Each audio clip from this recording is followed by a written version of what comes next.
My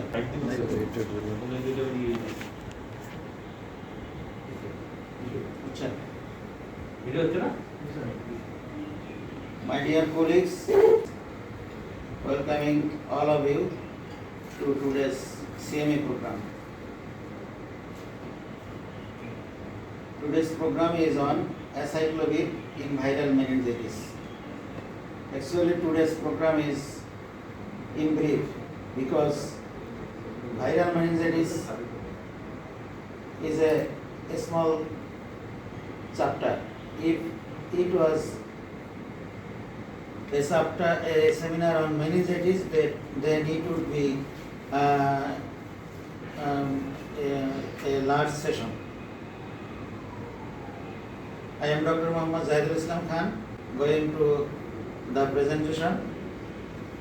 Meningitis is inflammation of the meninges that is covering the brain and the spinal cord. Viral meningitis is the meningitis is caused by various types of viruses. Now, viral meningitis can be typed into septic and aseptic one. You know, septic one is caused by bacteria and which is more severe than viral meningitis. Aseptic one can be caused by various viruses, funguses, protozoa, various type of malignancy and various type of inflammatory diseases. Now, viruses are herpes simplex virus 1 and 2, varicella zoster virus, enterovirus, mumps virus, influenza virus, Epstein-Barr virus, HIV virus, and inflammatory diseases are like SLE.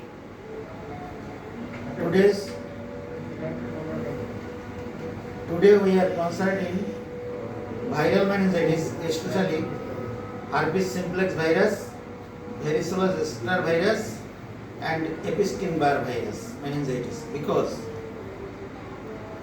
today's seminar is focusing with acyclovir in meningitis.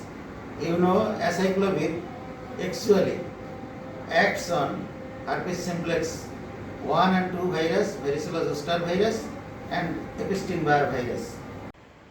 Studies show that it may act on cytomegalovirus,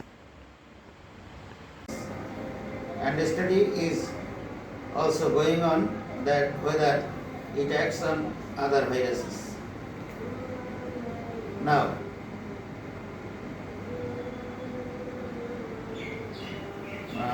you know that viral meningitis is a self-limiting disease.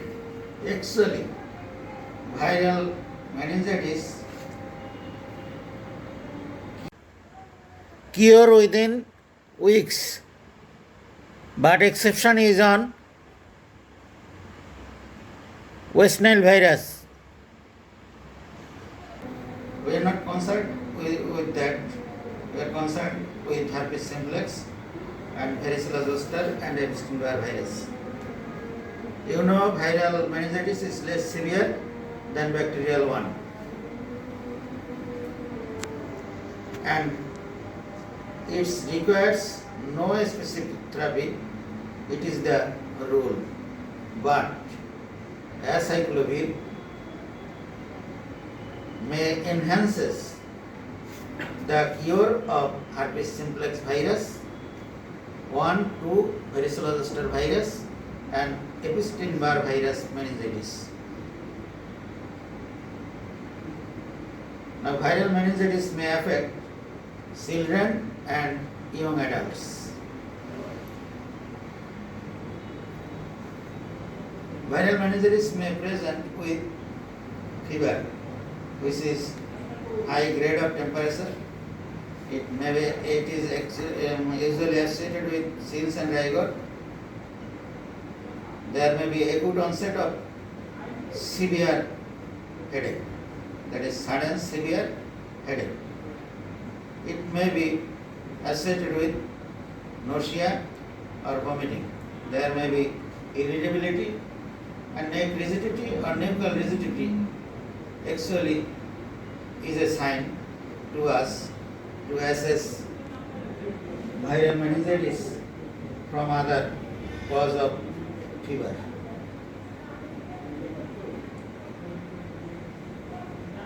Now, what are the investigations? You will do the lumbar puncture for CSF study. In viral meningitis, CSF shows lymphocytic predominance, that is lymphocytic pleocytosis. And in biochemical test, glucose is in normal level and protein is nearly normal or it may be slightly raised. Usually CSF pressure is normal. Now PCR from the CSF is a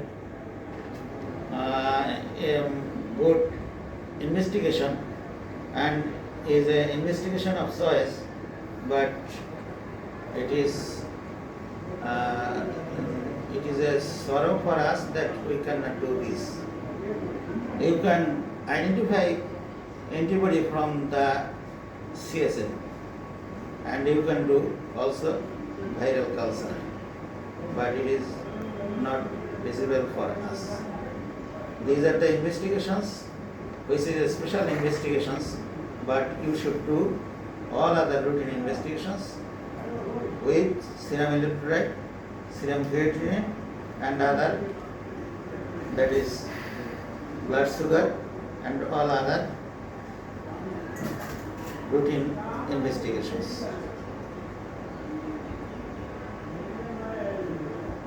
Now I have mentioned already that viral meningitis management, necessary management, that it is supportive management, no specific therapy usually required, but acyclovir is effective in herpes zoster, herpes simplex and Epstein-Barr virus meningitis.